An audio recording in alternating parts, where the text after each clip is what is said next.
Salut mes Nakamas, c'est Love, j'espère que vous allez bien. Oui, il y a plein de cadres ici, je suis en train de préparer comme d'habitude, je suis à la bourre pour faire l'exposition là. Regardez, là il y a un beau Magellan qui est juste là, qui va aller avec la résine.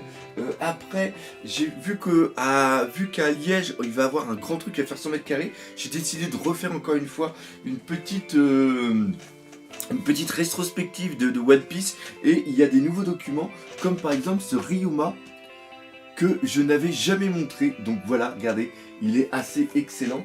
Après on a d'autres trucs qui sont assez sympas. La petite Perona, on a la chambre de Perona qui est juste là. Et parlons de Perona, j'ai aussi ceci. Voilà, ça c'est pour le petit côté thriller bark. Donc voilà, donc venez à Liège cette fin de semaine pour voir tout ça, ou sinon venez aussi me retrouver à Rouen. Donc ça c'était la petite chose, on est là surtout pour parler de l'épisode 831 qui correspond à la totalité du chapitre 861. Et j'ai décidé d'essayer un truc, alors vous allez me dire ce que vous en pensez, c'est que je vais articuler cette vidéo selon 3 parties. Première partie, on va parler de l'épisode en lui-même. Deuxième partie, on va parler des différences qu'il y a entre le manga et l'anime, c'est-à-dire entre le chapitre et l'épisode qui est en lien justement avec ce chapitre. Et troisième partie, on va parler de ce qui va être un petit peu ce que j'ai ressenti par rapport à l'animation, comment il était. Et franchement, il était pas terrible.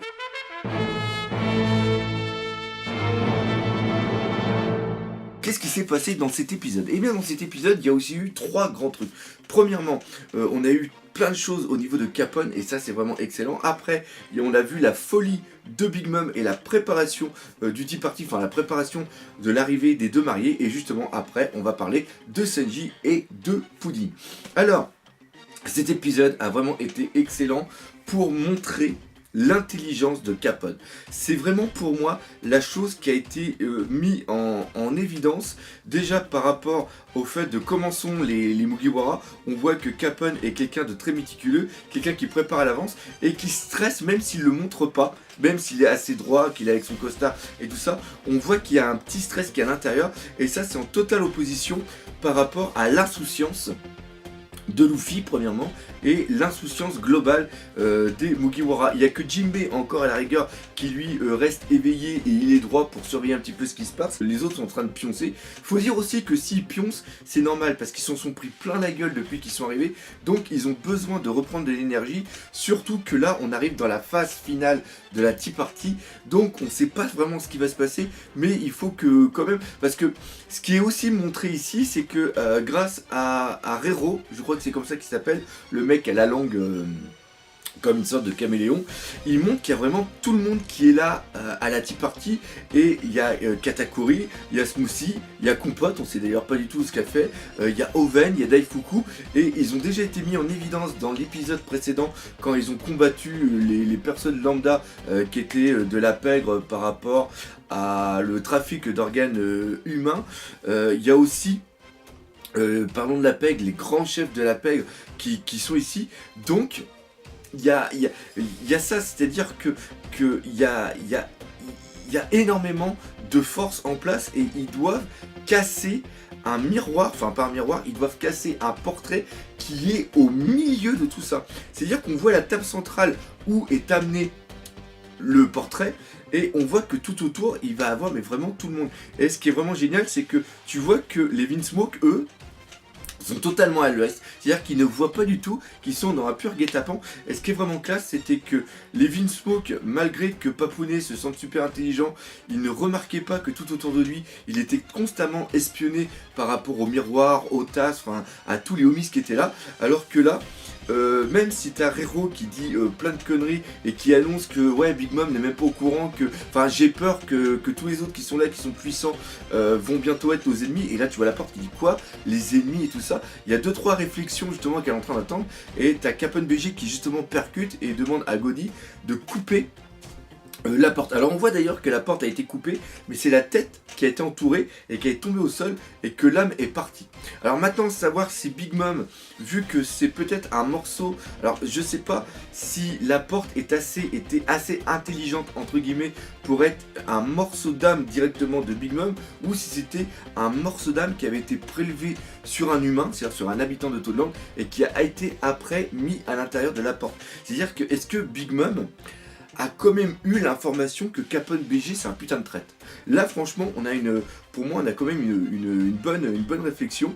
Il y a le côté aussi qui était montré, le côté insouciant de Luffy quand il arrive dans Capone, puis que tu vois qu'il ouvre toutes les portes, qu'il sort par toutes les portes, qu'il sort de l'œil, qu'il descend et tout ça. Et le petit côté insouciant comme ça, on va en reparler plus tard.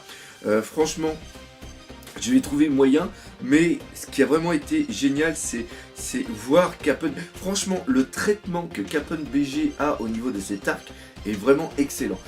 Encore une fois, c'était un Rocky, tout comme Urouge, que je n'aimais pas. Je pensais que c'était l'un des plus faibles.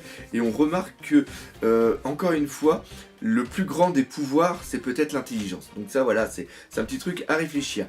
Après, on va passer tout simplement à Big Mom. Big Mom, on voit qu'elle est complètement folle, et c'est ça pour moi le plus grand danger de cet arc.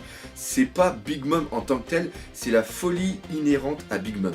C'est-à-dire que là tu la vois, il y a le portrait qui arrive, elle est toute contente, et là il y a quelqu'un qui dit « Ah, c'est génial de vous voir rayonnante, en plus c'est génial de voir la personne qui était joyeuse, elle a l'air d'être bien, qui elle est pour vous, est-ce que c'est quelqu'un de votre famille ?» Et dès qu'on parle de Mother Caramel, là on voit qu'elle devient complètement folle à un tel point qu'elle a déclenché son Haki des rois. Alors maintenant, encore une question, c'est est-ce qu'elle l'a fait consciemment?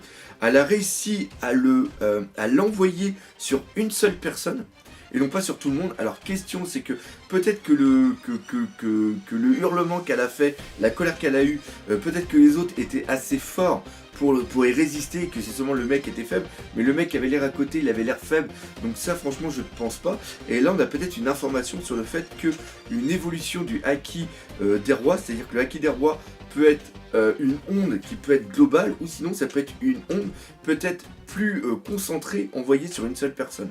Donc ça pourrait être... ça pourrait être encore une fois un petit truc qui est placé comme ça, et ça, ce qu'il y a ici dans l'anime et aussi dans le manga. On va en reparler justement tout à l'heure.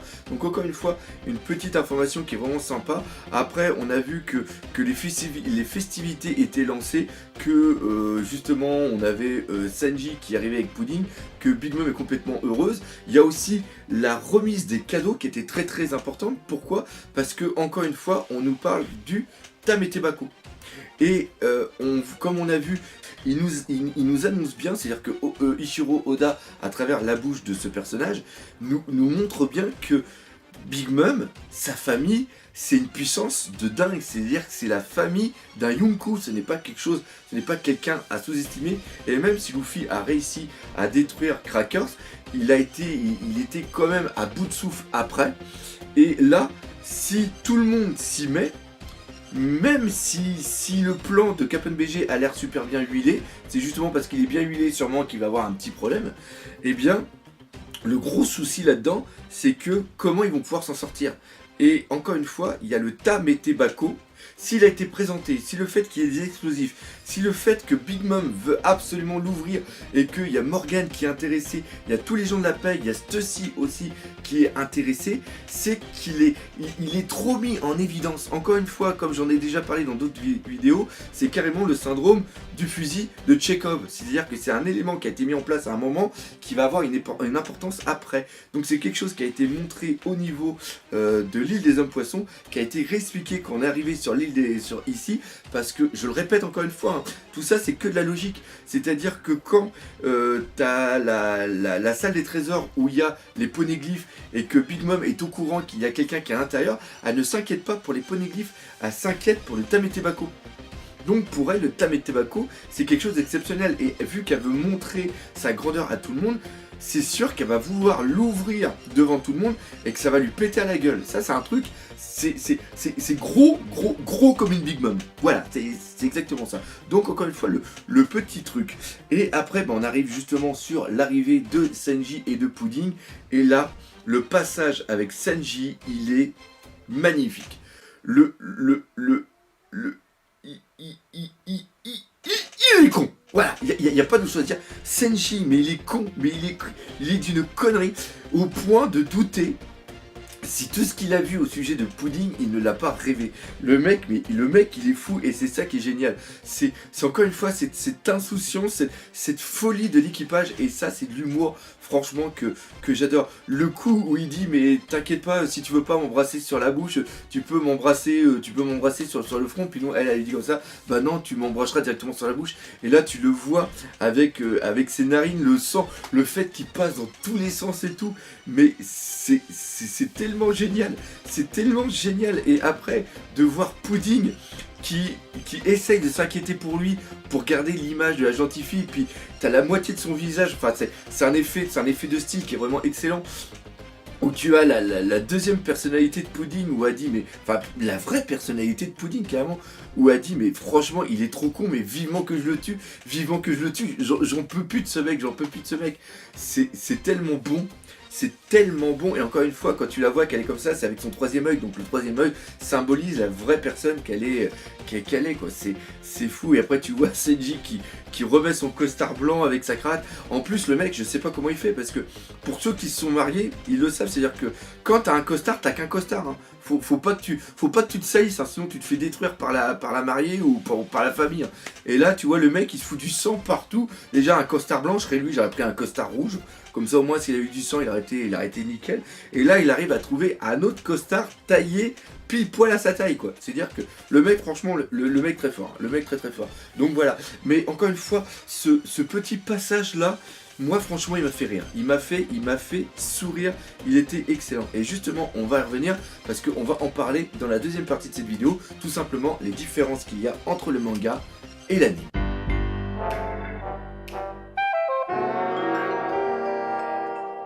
Encore une fois, il y a eu pas mal de petits micro-fillers mais qui étaient intéressants. Premièrement, ceux qu'on a eu, c'est le Luffy. Alors, ils étaient intéressants. Celui-là n'était peut-être pas spécialement intéressant. Encore une fois, le fait de voir Luffy qui sort avec son cou, qui essaie de regarder partout et tout, ça vient rendre un petit peu Luffy teubé. Et c'est ça qui est chiant. Parce que des fois, on le voit super intelligent, super sérieux, et après on le voit complètement débile, et je trouve que là, ils l'ont montré trop débile, parce qu'il sait qu'il est dans un truc d'infiltration, et normalement il n'a pas à sortir comme ça. Et le fait de voir Nami qui lui fout un grand coup de baffe, et après qu'il le remet à l'intérieur, c'était sympa. J'ai compris l'intérêt encore une fois de ce truc là, c'est de faire rire les enfants qui regardent One Piece. Parce qu'une grande partie du public au Japon et ça, donc voilà, je comprends la logique marketing du truc, voilà. Par contre, ça ne va pas du tout avec le manga.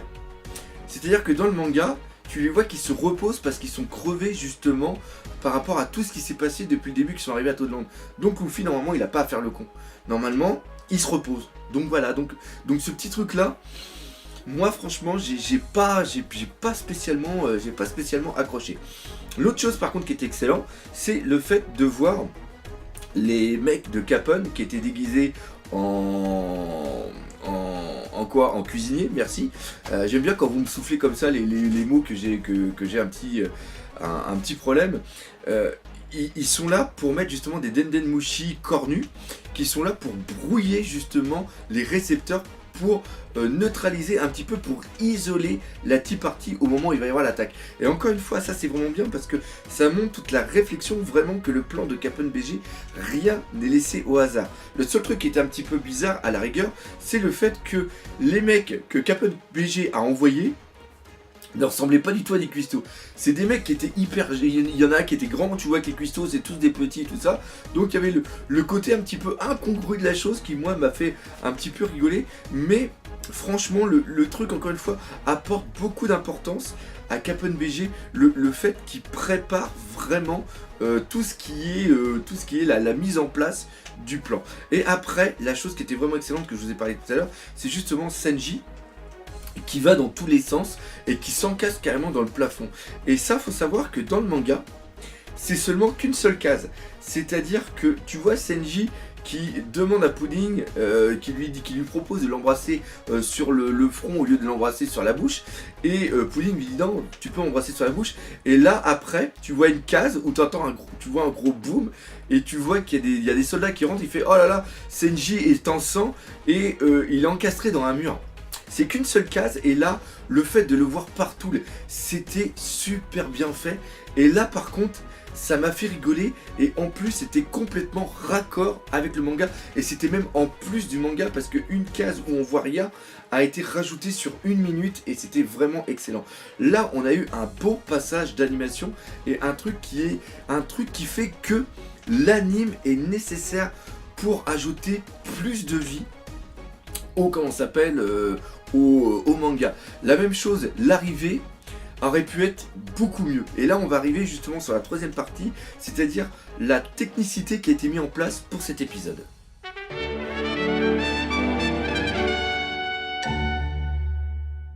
Parce qu'on va pas se mentir, hein, cet épisode était quand même assez moyen. On a eu du fantastique, du très très beau. Rappelez-vous quand il y a Capone vers la fin où il marche dans la foule et qui remarque toutes les personnes importantes au niveau de la Tea Party. C'est super bien dessiné, il y a toute une atmosphère qui est mise en place qui est vraiment très très bien. Et à côté de ça, on a des trucs qui sont complètement désastreux. Premièrement, la cérémonie commence, le feu d'artifice est horrible.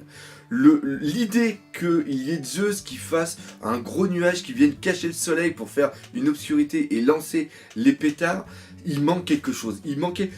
C'est pas grandiose par rapport à l'événement. C'est-à-dire si Nyunku c'est un mariage extraordinaire, normalement, qui aurait dû avoir un feu d'artifice qui a arrêté, mais qui aurait dû péter sa race, péter sa mère. Là, on l'a pas.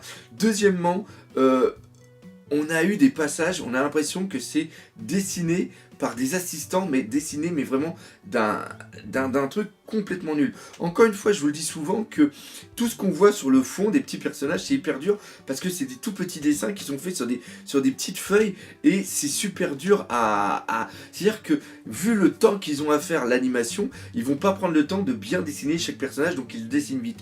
Sauf que là, on a un plan qui était totalement désastreux, c'est quand tout le monde dort, on a un Brook à la fin qui ressemble absolument à rien, une Carotte pareil, une Nami, un Luffy, un Pedro, tu ressens pas le charisme des personnages. Et ça, on l'a eu aussi pas mal de fois au niveau de cet épisode. C'était un épisode, même si c'est un épisode de... Encore une fois, c'est un épisode de transition avant la folie qui va bientôt arriver. Ils auraient pu faire plus d'efforts parce que t'as eu des épisodes tellement bons juste avant que là, ici, on a l'impression de retourner dans du mauvais. Même le storyboard, il n'était pas spécialement terrible. Donc voilà, c'est ça. Et l'épisode directeur... Le mec qui est en charge de ça n'a pas gardé justement l'uniformité au niveau de cet épisode. C'est-à-dire qu'il y a des trucs qui étaient vraiment excellents et il y a des trucs qui étaient vraiment désastreux. Et ça fait chier. Par contre, quand on voit l'annonce qu'il y a eu pour l'épisode précédent, là par contre pour l'épisode précédent, on va arriver dans du très très très très lourd. Oui, j'aime bien cette phrase en ce moment. Donc voilà un petit peu ce qu'il y avait à dire sur cet épisode. J'espère que cette critique année, cette nouvelle version vous aura fait plaisir. N'hésitez pas à me dire ce que vous en pensez dans les commentaires. Encore une fois, petit rappel, cette fin de semaine, je serai à Liège pour la Fukumi Expo et le week-end prochain, le 21 et 22, je serai à Rouen pour la Japan, n'importe quoi, pour la Geeks Day. Donc voilà, et on n'oublie pas bien sûr le principal, One Piece, c'est la vie. Allez, salut mes Nakama.